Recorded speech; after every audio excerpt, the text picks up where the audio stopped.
घर के अंदर हम लोग बैठे रहते हैं तो हम लोगों को लगता है कि बाहर सब सही है, कुछ भी गलत नहीं हो रहा है, सब सही चल रहा है, सब बढ़िया चल रहा है। और अपने घर में सब सही है तो बाहर भी सही है, कुछ नहीं हो रहा है, सब खुशियाँ मन रही है, सबके घर में सब ठीक ठाक है। और कैसे हैं आप लोग बताइएगा ज़रूर। और मैं आप यहाँ पे तल रही हूँ पूड़ियाँ, और मैं आप लोगों से कुछ मैं शेयर करना चाह रही हूँ, जिसके बारे में मैं स्टार्ट में बता रही हूँ आपको कि बाहर जो खुशियाँ चलती रहती हैं या दुख चलता रहता है, हम लोगों को उसके बारे में जानकारी नहीं रहती है। बाद में जब सुनते हैं तो अचंभित हो जाते हैं कि अरे ऐसा भी हो रहा था उस टाइम जब हम इस काम को कर रहे थे। मैं दिखाती हूँ, चाहिए ये है छोले। कैमरा लो यहाँ पे, कैमरा मैन, ये छोले तैयार है। देखिए मैं इस टाइम अपने घर में पूड़ी तल रही हूँ, छोले बनाई हूँ, उसको तैयार कर रही हूँ और बच्चे से बात भी कर रही हूँ कि यहाँ पे सब देखो सही है, हम लोग अभी बनाएंगे खाएंगे। और तीज का त्यौहार भी था उसी दिन, 26 तारीख को ही तीज का त्यौहार भी था, तो उसको भी लोग सेलिब्रेट कर रहे थे।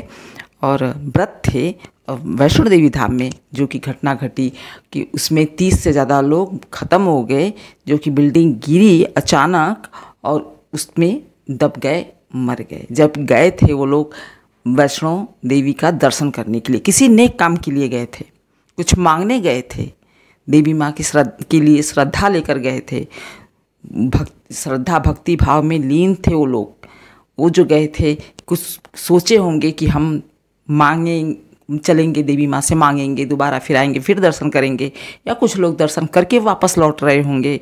तो कहते हैं ना कि हमने तो मना किया था या प्रशासन ने मना किया था, क्यों गए आगे, प्रशासन मना की थी। अरे भक्तों को इतना दिमाग नहीं रहता है, भक्त तो बस खाली माता को देख रहे हैं। आप लोग जब जाने दे रहे हो तब ना वो जा रहे हैं, आप जाने से मना कर दो, बिल्कुल रास्ता बंद कर दो, नहीं जाएंगे। वो तो उनको तो सिर्फ माँ के पास जाना है, माँ को देखना है, तो माँ एकदम ही अपने आप को अपने पास बिल्कुल बुला ली कि आओ मेरे पास, और मेरे पास भी बैठ जाओ, आके साथ में मेरे पीछे पे लग जाओ। मौत के मुंह में ही चले गए वो लोग, प्रशासन नहीं रोका। और कहते हैं कि भक्तों को रोका गया था, ये जो भी उनका होता है ऐसा उनको नहीं करना चाहिए। भक्तों को बारिश में नहीं जाना चाहिए, ठीक है बारिश में नहीं जाना चाहिए, तो बारिश में आपको टिकट भी तो नहीं देना चाहिए, रास्ता रोक दो। हर किसी के पास इतना दिमाग नहीं रहता है, हर किसी के पास पहाड़ी एरिया में किस तरह का मौसम रहता है, कैसा माहौल रहता है, नहीं मालूम रहता है। यदि मालूम रहे तो कोई मरे ही क्यों रास्ते में जाके, उस चीज़ को रोक दो। वो आप लोग वहाँ उस पहाड़ पर हो, आप लोगों को सालों साल से जानकारी है कौन सी बिल्डिंग किस ढलान पर है, गिर सकती है, वो आपको मालूम है, प्रशासन को मालूम है। आपको मतलब प्रशासन को मालूम है, भक्तों को नहीं मालूम है। भक्त तो किसी तरह से थके हारे माता के दरबार में पहुँचना चाह रहे हैं, और वहाँ पे से दर्शन करने के बाद जब थक जा रहे हैं तो वहाँ से वापस आना चाह रहे हैं। तो भक्तों को कैसे समझ में आएगा कि क्या करना है। वो थके रहते हैं, भूखे रहते हैं, पहाड़ों पर जाते जाते थक जाते हैं, भटक जाते हैं, उनको चोट लगती है, दवाइयाँ, भूख, और कितना जब एकदम ऊपर चले जाते हैं तो बहुत सी दिक्कतें, उनको शारीरिक दिक्कतें आ जाती हैं, और फिर नीचे आने के बाद वो ठीक भी हो जाती है अपने आप।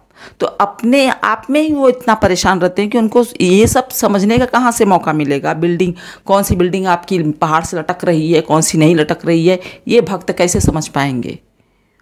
वो तो सीधा सीधा आपका रोड देख रहे हैं ना, चढ़ाई देख रहे हैं, वो अपने मंजिल पे जाना चाहते हैं, माता के दरबार में जाना चाहते हैं। उनको नहीं मालूम पैर के नीचे चल रहे हैं तो ज़मीन है और ऊपर से टीन लगा हुआ है, छप्पर लगा हुआ है, छप्पर के ठीक बगल में ऊंची ऊंची पहाड़ियाँ हैं, पहाड़ियों पर बिल्डिंग है।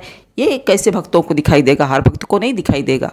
वो एक गली बनी हुई है आपके वहाँ पे वैष्णो देवी दरबार में जाने के लिए, रास्ते में सुविधा के लिए, वो भक्तों की सुविधा के लिए ही बना हुआ है। लेकिन जो वहाँ का प्रशासन है उनको उसके हर कोने का जानकारी है कि कौन सा जगह से कहाँ से भरभरा कर गिर सकता है, कौन सी जगह कमज़ोर है, कौन सी बिल्डिंग ढलान पे बनी है, कहाँ से कहाँ की मिट्टी कमज़ोर है, कौन सा पेड़ लटक रहा है, भक्त तो जाते हैं, बस उनको घंटा 2 घंटा 4 घंटा 10 घंटा 2 दिन का जो टाइम रहता है उसमें उनको अपना काम करके वहाँ से दर्शन करके वापस आना रहता है। वहाँ बैठ के एक एक बिल्डिंग को नहीं देख रहे हैं। वैष्णो देवी माता उनको अपनी चरणों में जगह दें, जो कि इंसानों की गलती की वजह से बेचारे आपके पास पहुँच